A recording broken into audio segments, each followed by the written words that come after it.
Avant d'avoir des gosses, les jours fériés, c'était mes préférés. Personne me faisait chier, je pouvais bosser tranquille, et puis tu peux faire du call ou du mailing, c'est parfait ces jours-là. Les canaux sont moins embouchés que d'habitude. Mais depuis que je suis papa, en fait, les jours fériés, c'est juste des jours sans crèche. Et c'est la galère. Là, je suis en train de gratter quelques heures de boulot depuis le salon pendant que ça dort en haut. Et avec ce mois de mai de l'enfer qui n'en finissait pas, je me suis dit que c'était parfait pour faire une petite vidéo, pour te partager ce que ça veut dire entreprendre en tant que jeune parent. Si ça, c'est pas de l'immersion, je sais pas ce que c'est. Mais bon, si tu veux me remonter le moral, n'hésite pas à lâcher un like, à t'abonner, et tu vas voir, j'ai beau tirer la gueule, j'espère quand même te convaincre que c'est pas si terrible que ça, bien au contraire.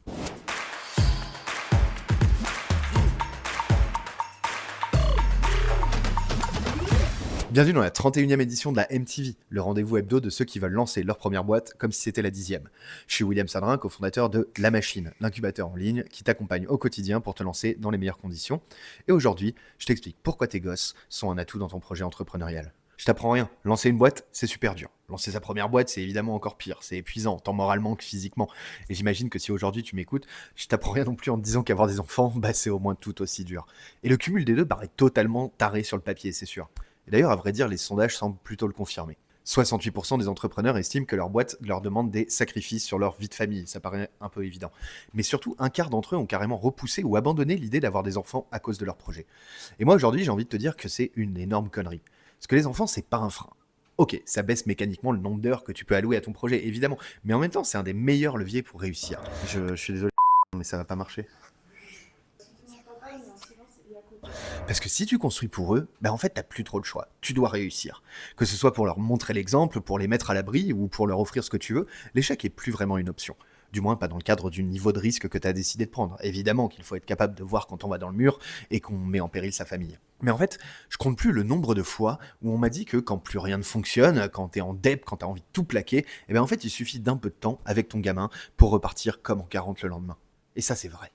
Et en fait, ce sens extrême de la responsabilité, il est super important pour un entrepreneur. Les gosses, c'est le boss de fin du skin in the game. C'est la démonstration ultime de ton optimisme. C'est d'ailleurs pour ça que Musk parle tout le temps de faire des gosses. Et d'ailleurs, j'arrive même plus à compter combien il en a. Je crois au moins une douzaine. C'est le sens de la vie, c'est le sens de l'histoire. C'est pour eux qu'on charbonne le plus, qu'on est prêt à prendre des risques. Bref, c'est pour nos enfants qu'on rêve de meilleurs lendemains. C'était poétique ça, tiens.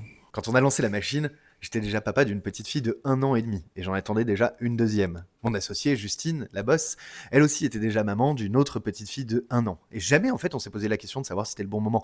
Parce qu'on a une obsession, on est animé par une mission et on compte bien y dédier une bonne partie de notre vie. On aurait tellement plus à perdre en fait à ne pas lancer la machine. On n'a pas hésité, mais par contre, on s'est bien comparé. Est-ce qu'on va réussir à faire mieux que des équipes moins fatiguées, plus disponibles, plus jeunes, qui peuvent enchaîner des semaines de 60 heures sans des malades, sans se poser de questions? À l'époque, j'ai partagé mes doutes avec l'un de nos advisors, Wilfried Durand, un des fondateurs de Mailjet. Et il a balayé ça d'un revers de la main en me disant un truc que j'ai pas trop oublié depuis. Vos enfants, c'est rien d'autre qu'un paramètre. Et votre boulot, c'est justement de trouver comment réussir, quels que soient les paramètres. En fait, en rendant l'entrepreneuriat plus dur, tes enfants te forcent à devenir un meilleur entrepreneur. Et c'est là le deuxième effet qui se coule de l'entrepreneuriat en tant que jeune parent.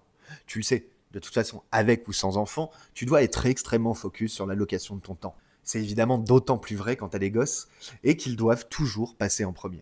Tu peux pas les ignorer, il faut juste trouver un moyen de bosser malgré eux, malgré leur planning, et tout ça de façon toujours plus chirurgicale dans ton exécution. Tu dis non plus facilement à tout ce qui n'est pas critique, et les quelques heures de productivité que tu arrives à grappiller un jour où la crèche est fermée, en fait elles doivent absolument compter.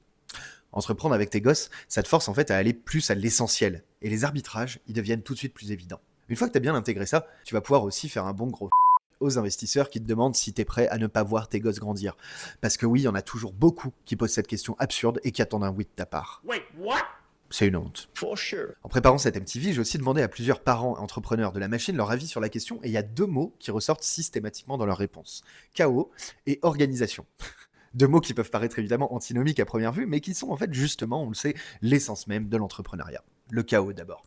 Évidemment qu'avoir des enfants, c'est le bordel. Chaque jour, tu risques d'être appelé en urgence et de devoir arrêter tout ce que tu fais pour partir récupérer ton gosse à la crèche ou à l'école, tout simplement parce que le petit Timéo lui aura filé la grippe la veille en lui léchant l'œil. Bon, c'est normal. Entreprendre, c'est évidemment tout autant le bordel. Alors pour entreprendre avec des enfants, t'as intérêt à être sacrément confortable dans l'incertitude et à aimer t'adapter au jour le jour. Sur ce sujet, j'en profite pour démonter un cliché qui m'insupporte quand on parle d'équilibre vie pro, vie perso. C'est pas un équilibre parfait, immobile et figé, c'est tout l'inverse. L'équilibre, c'est un état d'attente, où on est prêt à basculer totalement d'un côté ou de l'autre en fonction des besoins du moment. Comme une balance parfaitement équilibrée, où en fait il suffit d'une plume d'un côté pour la faire totalement pencher. Le vrai équilibre, c'est ça. C'est la flexibilité de pouvoir te consacrer pleinement à ta famille ou à ta boîte selon les besoins du moment, et avec évidemment tout le gris qu'il y a entre ces deux zones. Et le deuxième mot cité donc par nos entrepreneurs, c'est l'organisation. Elle est justement au service de cet équilibre totalement chaotique. Avec un conseil très simple qui revenait souvent. Respecte ton temps.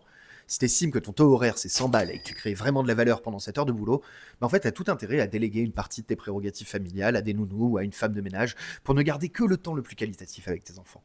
Je sais, c'est pas donné à tout le monde, surtout au début, mais en fait, c'est un truc à absolument garder en tête pour quand tu auras réussi tes prochaines étapes. Et je peux t'assurer d'ailleurs que tu vas réussir si tu continues de m'écouter et si tu rejoins la machine. En résumé rapidement, évidemment que tu peux entreprendre avec des enfants. C'est même, à mon avis, une chance supplémentaire pour toi de réussir. De toute façon, il faut pas attendre pour avoir des enfants, il faut pas attendre pour avoir envie de se lancer, enfin pour se lancer sérieusement. C'est pas plus simple, c'est pas plus romantique, c'est pas une médaille d'ailleurs, c'est juste plus contraignant, plus chaotique, plus exigeant, mais ça va aussi te rendre meilleur. Si tu as des enfants, ils sont pas la preuve que tu dois renoncer à tes aspirations entrepreneuriales, c'est un paramètre. Et ton travail d'entrepreneur, c'est justement de construire avec les paramètres réels de ta vie. C'est exactement pour ça qu'on construit la machine. Et aider les entrepreneurs à avancer dans la vraie vie, pas dans une version fantasmée où personne n'est fatigué, personne n'a de contraintes et tout le monde peut travailler 60 heures par semaine. Avant de passer aux news de la semaine, si toi aussi tu as des conseils pour concilier startup et parentalité, s'il te plaît, balance ça en commentaire, on en a tous besoin. Et au passage, abonne-toi, ça me ferait vachement plaisir. Au menu de l'actualité, une très dense et excellente interview d'Eric Ries, le mec qui a écrit Lean Startup, mais aussi la nouvelle version de Jitter, un nouvel outil pour leur rendre le motion design accessible à tous. Et aussi deux stats qui font vraiment bader, mais qui pour moi confirment que l'avenir, c'est l'entrepreneuriat. Et d'ailleurs, je commence par ça. Selon un récent rapport, plus d'un salarié américain sur deux a pleuré au bureau au cours du dernier mois. Et 52% d'entre eux disent avoir fait une crise d'angoisse ou de panique au travail. En cause, l'IA et le manque de direction en la matière chez leur employeur. Et la deuxième stat qui fait bader, c'est le chômage en France, 8,1% au premier trimestre. Et c'est surtout les jeunes qui trinquent, évidemment. On vit une époque compliquée, mais deb comme chômage, j'ai connu les deux. Et je suis assez convaincu qu'entreprendre est une des meilleures choses à faire dans ces cas-là, en plus de la thérapie. Sur un tout autre sujet, est-ce que toi aussi t'as toujours rêvé de pouvoir faire plein de motion design qui claquent pour montrer à quel point ton projet est génial, ton produit est magnifique? Si c'est le cas, je t'invite à tester Jitter AI, un outil assez magique pour faire du motion design, et en plus c'est créé par deux Français particulièrement talentueux passés par YC. Ils viennent de sortir une nouvelle version ultra canon, très facile à prendre en main, il y a des templates, bref enfin tout simplement je comprends vraiment pas comment je suis passé à côté de Jitter jusque là, donc je t'en parle. Enfin, si t'as 1h30 à tuer et que t'es dans le startup game, t'as tout intérêt à écouter l'interview d'Eric Ries, publiée dimanche dernier par Lenny. Eric Ries, c'est évidemment le mec qui a écrit The Lean Startup, mais c'est aussi et surtout quelqu'un qui utilise des mots très simples et qui a un esprit ultra clair et toujours des remarques très chirurgicales sur l'entrepreneuriat. Donc quand il parle, on l'écoute. Surtout que là, il parle notamment de l'importance de la mission et de la gouvernance dans une entreprise, et de comment des startups comme Anthropic en font leur plus grande force.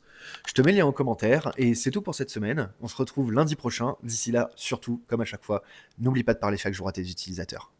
On espère que ce format t'a plu. N'hésite pas à liker, partager et surtout à t'abonner au compte de la machine pour ne rien rater de nos prochains contenus.